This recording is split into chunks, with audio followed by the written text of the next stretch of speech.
Mouvement. Change. Cinéma. Création. Action. Gender equality. Feminism. Indépendance. Engagement. Parité. Role model. Représentation. Sororité. Mindset. Empowerment. First episode, Agnes Varda. Women in motion. It's been 5 years since Women in Motion, a program initiated by Caring, launched in partnership with the Cannes Film Festival. Its mission is to promote equality of the sexes and to shine a light on the contributions of women directors and actors to the world of the silver screen by giving them a platform. So many women have come forward to tell their story, talk about their journey, and share their vision of cinema. Since 2015, 50 talks have been organized. Today, to celebrate the 5th anniversary, and at a time when Women in Motion is broadening its horizons to other cultural fields like photography, as WOMO will be present in Arles, we want to take you back and revisit 5 foundational talks. 5 talks that illustrate the identity and diversity of Women in Motion, as the interviewees are none other than Agnes Varda, Jodie Foster, Salma Hayek, Aissa Maiga, and Emilia Clarke. Their experience and voice is all the more important in the wake of what happened in October 2017, when women massively started breaking their silence with the hashtags #MeToo and Time's Up. Everything has changed since. The focus has started to change. Mentalities are starting to change. A collective awakening is underway. Today, it's clear we need to question the mechanisms that ensure that the movie world is still too often a boys' club. It's important to re-examine its history, re-evaluate the contribution of women to that history, and ultimately write a new history. Follow your inspiration. Never had a piece of paper on which is written, there's my planning for next year, for the next 5 years. I've often done things at the last minute. For this first episode, we're going to start with a tremendous filmmaker who recently passed away. Through her career, her work, her personality, and even her haircut, she is perhaps the director who most influenced other women movie makers in France and across the world. I'm of course talking about Agnes Varda. When she died at the age of 90, Agnes Varda still had her signature bowl cut, dip-dyed hair, as well as 30 films and documentaries under her belt. I try to make movies the way I feel them and when I feel them, she said. And perhaps that's the key to her work, which was profoundly free and radical in form as well as in the subjects she chose to tackle. When you hear the name Varda, you automatically think about the French New Wave and classics such as Cleo from 5 to 7, Vagabond, The Gleaners and I, and so many others. Though colossal, it took years for her extensive body of work to receive the recognition it deserved. In that sense, Varda's story is typical, symptomatic of women in the arts. Recognition comes late, they're eclipsed by their male colleagues, struggle to finance their projects, and therefore, too often, limit themselves to smaller productions. Varda was always able to work around the obstacles. She evolved outside the system or parallel to it, and throughout her life, she set her own rules and gave herself the means to her independence. Freedom. Je n'ai pas fait carrière, j'ai fait des films. I didn't make a career, I made films. That's because a career supposes a certain number of successes. Money, being recognized by the money people. Et ma liberté a été d'abord j'ai eu. My freedom came first. In fact, I only had 1 or 2 producers, Georges de Beauregard and Mag Baudard. Later, they truly abandoned me, and this little company that I created in 1954 called Ciné Tamaris, and that still exists, amazingly so, currently run by my dear daughter, Rosalie, and my dear son, Mathieu. I'm still involved a little bit, however. We have endured because the films I made, thanks to this company, meant trying to get the needed money. We didn't always find all the money we needed, and for the good reason I was not accepted by the cinema people nor the distributors. I didn't suffer like some high-profile women, whether it be actresses who said they were only used as supporting roles or whether it be women producers. None of that bothered me, as if it never applied to me. What mattered to me was to make innovative films, make independent films, avoid using character norms, filming or editing norms. First movie. Agnes Varda started her professional career as a photographer. It was in 1954 that she decided to go behind the film camera and direct her first movie. For that, she returned to the setting of her youth, a down-to-earth port city in the south of France called Sète. Agnes Varda was born in Belgium in 1928. During the war, she and her family fled Nazi occupation, finding refuge in Sète in 1940. In Sète, there is a fisherman neighborhood called Pointe Courte, a place she knew well as a teenager. It's there that she set and shot her first feature-length film. She also borrowed its name for the film's title. La Pointe Courte revolutionized storytelling at the time. It was free and unburdened by the realism that continued to bog down cinema in the 1950s. It tells the story of a man, played by actor Philippe Noiret, who returns to his childhood town. His wife joins him and announces she's leaving him. The movie, filmed in black and white, follows his wandering and introspection, and ultimately how the couple gets back together. The film came out in 1955 and stayed on the screen for just 2 weeks. But its legacy was enormous. It marked a double birth, that of Varda as a movie maker and that of a movement that would permanently shake up 20th century cinema, the New Wave. On était 7 en tout, y compris les acteurs. There were 7 of us in all, including the actors, and we stayed in the same house. In fact, that was done totally outside the world of cinema, and that when the film was done, I never had to suffer through anything. I was always independent and still poor as ever, and at the same time, I was called the grandmother of the New Wave when it began. But at that time, it was a true phenomenon, a UFO kind of film lost in space. It came out 2 years later for 15 days in a little movie theater. That was my first film's career. I thought to myself that in literature you have Joyce, Dos Passos, Virginia Woolf, writers who changed literature. There were artists like Marcel Duchamp, Picasso, whom I idolized. The film writing I wanted to do was so radical that in the film a chapter on a couple alternated with a chapter on fishermen, and so on, etc. I really enjoyed this type of writing that could not fit in the film industry. Feminism. Je suis absolument féministe. Quelquefois, on me dit, est-ce que vous êtes encore I am totally feminist. Encore. Some people ask me, are you still a feminist? I say yes, still and totally. I marched for women's rights for those we were able to demonstrate for, and I never wanted to become the filmmaker for feminism. I believe in my way of looking at the world and women. I was sometimes a feminist in a rather subtle way. Cléo de 5 à 7. Varda's feminism wasn't always head-on or obvious, but it was always present in the way she dealt with gender stereotypes and in the way she built her characters. In 1962, she completed her second film, which went on to be her most famous, Cléo from 5 to 7. Its opening credits have been critically acclaimed themselves. You see the hands of a fortune teller drawing cards that will influence the fate of the lead character, Cleo, as she waits for the results of a cancer test, a wait also experienced by the viewer as the film is shot in real time. Voyons le passé. Vous avez eu un jeune amoureux. Il vous a influencé pour votre carrière ou appris votre métier.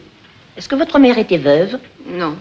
Alors, vous avez près de vous une veuve qui vous tient compagnie, qui n'est peut-être pas très scrupuleuse pour la conduite de votre vie, mais elle vous est très dévouée. Oui, c'est vrai. Elle vous a fait partir de votre ville natale ou de votre milieu familial vers une vie plus libre que de ce fait, vous avez pu rencontrer un homme de cœur très généreux. Il vous donne les moyens de vous consacrer aux arts. Je vois que vous avez un certain talent.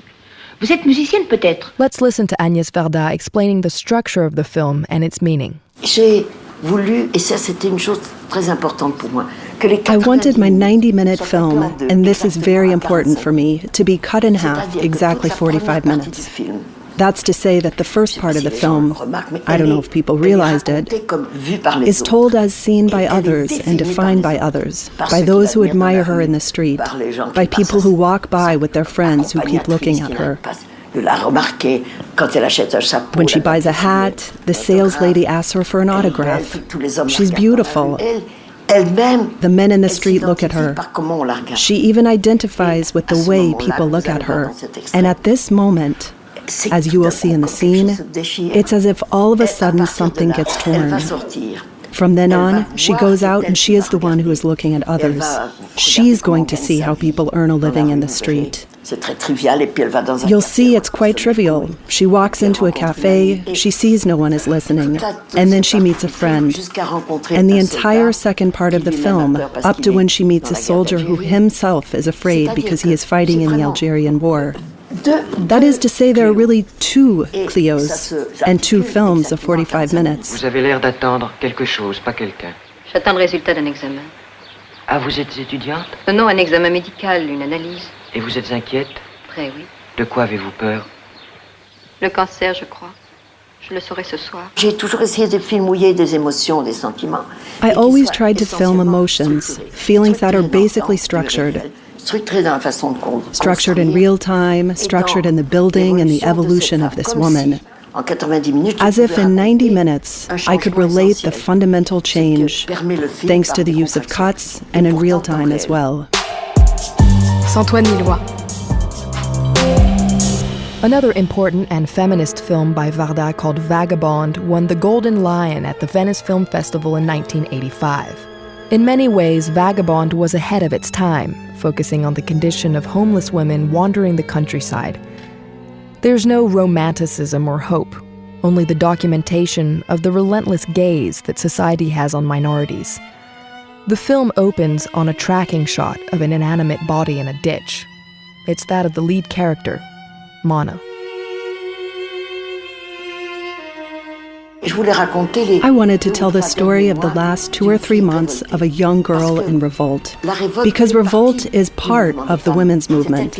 Women often have to go through a revolt to get out of a particular situation, against their condition, against how their fathers treat them, their husbands, their employers.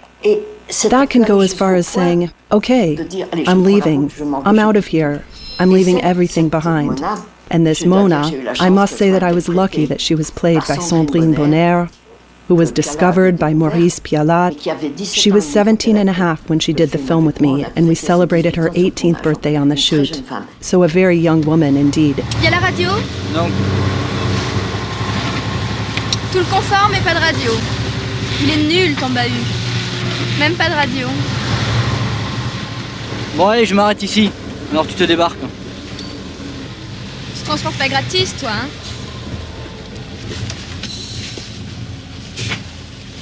Bon, allez, salut.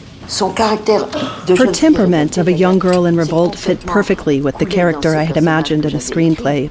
It's a fiction film, but there is this documentary texture to it that interests me in real life. Once again, when you tell a story and treat the subject, it has to be structured. This film was structured by 13 tracking shots, all from right to left, that tell the story. In fact, it's a girl walking in 13 tracking shots, and between these shots, she meets people. People talk about her, and there again, she's described by how people judge her. Their judgment on this girl who is walking on the road is very negative. On top of her being dirty, she's rude, and she says shit all the time. When the film came out, we printed up a little publicity sticker to put on cars that said, "She stinks and she'll never say thank you." Would you pick up the hitchhiker? I was really interested in questioning people because I think that films are not made for the viewer to go see a film, believe everything, and walk out like a moron, even if the film is wonderful. Every moviegoer is a witness for the characters in the film. This approach sometimes makes films a little difficult to watch, but for me it is interesting in terms of storytelling. Gender and work.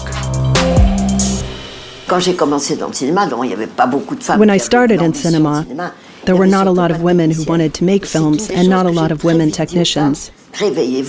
This is one thing I used to say to women, wake up, you can do most of the jobs in cinema. Then we saw about 7 or 8 women directors of photography in France who are outstanding and who were hired by men to make the films. des ingénieurs du son, des productrices. There are sound engineers, women producers. Je peux dire avec fierté qu'en 1976, il y a déjà longtemps. And I can say with pride that in 1976, quite a while ago, I had the first team made up of as many women as men.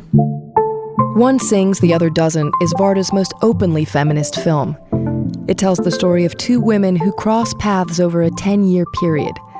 They become friends at the end of the 1960s, each fighting in her own way for the right to become a woman.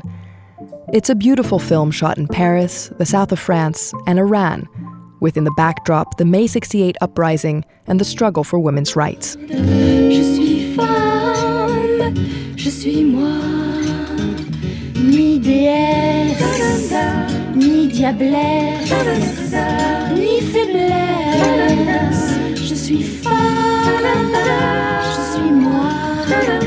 Dans L'une chante, l'autre pas, in One Sings, the Other Doesn't, L'une chante, l'autre pas, I had a female camera operator, a female production designer, and a female focus puller. We even made the remark on set that we had a lot of kids. And we said, it's not only the women who have to take care of the kids. I even took a picture of the grip with his gloves in the midst of changing a baby's diaper on the set.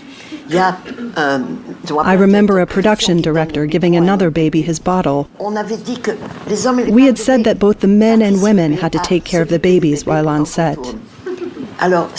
So this was a daily part of our lives. It didn't come from a feminist theory. It was just a well-balanced team and a happy mood. That made the men be in a good mood. There were even those who told me that upon arrival on set, they saw the script girl and the makeup artist at the first cocktail on the first night in a cafe, and they started making bets. Who would be the first to sleep with the scriptwriter? Who would be the first to sleep with the makeup artist? But as there were 10 men and 10 women, there was a lot to do. And in the end, it was just a happy mood that prevailed, as if there were no further issues on sexuality in the middle of the work issue. Just the same, obviously there were all sorts of stories, but told in a rather joyous manner. I think that trying to be a feminist can exist in many different ways. I myself have always thought that we are just a little part of the world and that women's condition in the entire world is catastrophic. And in many countries it's a disaster and nothing is changing and we cannot change it. There are women who are mutilated, excised, a total horror. There are women who are mistreated, even in France, even in so-called industrialized countries. There are a lot of battered women, we know that. But in our job, whatever we do, I think we need to search our own conscience and do what we can in the environment around us. Models. Creativity is also about sharing, passing on. There's what we see in others, what we admire in them, and what we steal sometimes. In the career of a female artist, this dimension is all the more important, as stories tend to be told from the masculine perspective. It's therefore necessary to find dissident role models, other women for instance, to identify with, measure yourself against, and ultimately find your own voice. Does that mean one can talk about feminine writing, feminine creation? Some find the idea absurd. For others, like Varda, there's a specificity, a way of doing things that she recognized occasionally in the women artists who inspired her. Here she is explaining it. However, sometimes I have felt something with women, a particular little music. That's not the reason that we should say women have to film feminine.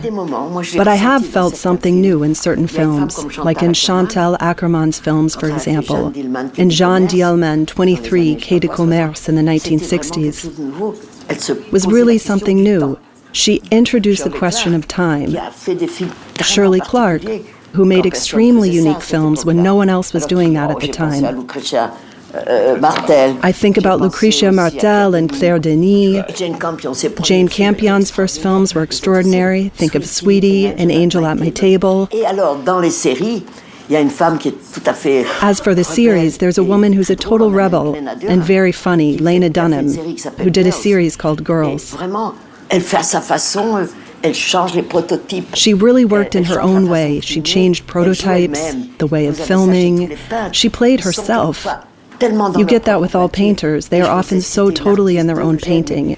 Niki de Saint-Phal, pour moi, est un modèle de Niki de Saint-Phal for me is a model of freedom when she took a man's rifle and hit balls of paint to make them explode. Then she did huge women, huge, magnificent formats. And when you know the sufferings she went through in her life and how she blew that into beauty and colors. So there are women who have really succeeded with a woman's way of writing to say things that are an affirmation that women have a vital strength and a creative capacity as great and also as interesting and a little different from that of men. What I would like to do is to think of all women who try, of all women who begin, of all women who don't yet have enough courage, not quite enough inventiveness. And I encourage those women to know that in every woman, in every man, in all children, there exists creativity. There can be something made of it. For that reason, I encourage everyone to wake up. That brings us to the end of this first episode. I hope you enjoyed it and it made you want to react and communicate about it. Don't hesitate to share, comment, and follow us on Caring's social media. If you want to find out more, head to Women in Motion's playlist on Caring's YouTube channel, where you'll find all the talks. See you soon for the next episode, this time with Jodie Foster. We'll talk about Hollywood, of course, a place she's known since her childhood, as well as her experience in front of and behind the camera. Women in motion.